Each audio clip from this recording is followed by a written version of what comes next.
In an effort to help our furry friends find a forever home, we're partnered with the Chautauqua County Humane Society in our Pet of the Week segment. Joining us live is Amanda Sublett to talk more about this week's featured furry friend. And it's not a cat, it's not a dog, but a rabbit. This is my rabbit friend, Melon. Take a peek. Let me say hi. She is still a baby. She's about 4 months old. She did come to us and hang out in a foster home for a little while, so she's pretty well socialized. You can see she's very relaxed here. She's very easy to take care of, but we want to make sure that she does get to a home where she can spend time with people. Interaction is going to be key for her. When people adopt rabbits, we want to help them get to know what they're getting into. It is still a lifelong commitment. This is not a small animal that's going to live for a short time, but they can live for up to 15 years.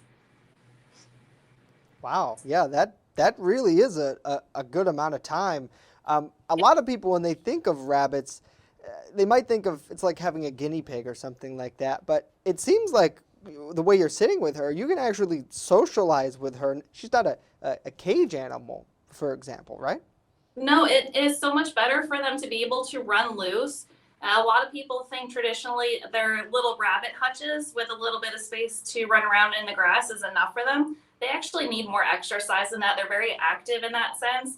They like to roam, and that exercise is going to be really beneficial for their health. So letting them free roam in your house is definitely an option as well. Got to watch those cords and stuff for safety. They like to chew. Yeah. Is there anything But you'd recommend for somebody who was worried about them chewing? I guess probably try to keep the cords up and out of their reach. yes, they also have cord protectors too. But the best thing is make a safe spot. You can get like a little baby playpen type area, X pens, and let them roam around in there. You can make it a room that doesn't have cords if you have a spare room to let them roam around in. Just monitor them. There are ways about it that you can keep an eye on their safety. Yeah, and that's obviously one of the most important things when socializing with a rabbit, because it is different than a cat or a dog. How is it good for someone to kind of get into it, and will they eventually know their name like a cat and a dog would? Absolutely. They're a lot smarter than most people give them credit for. And then, Amanda, for actually socializing with him, what types of things would you do? Does he play with rabbit toys? I mean, it's kind of a silly question, but Cats have their little balls with a bell in it. A rabbit can play with those just the same. They have things that they might prefer over others, but in the end, you're still interacting, you're still loving with them, you're doing the same thing that you would with a cat or a dog. You're being a part of their life.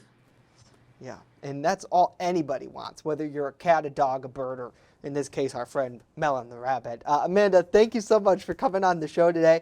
Again, folks, it's super easy. If you want to learn more about our friend here, Melon, all you got to do is log on to chqhumane.org.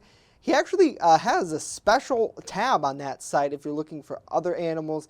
You can read about them, learn about them. And Amanda, if someone was interested in adopting in the final moments that I do have you here, is it the same thing where they can come in, fill out that application, and meet him? Absolutely.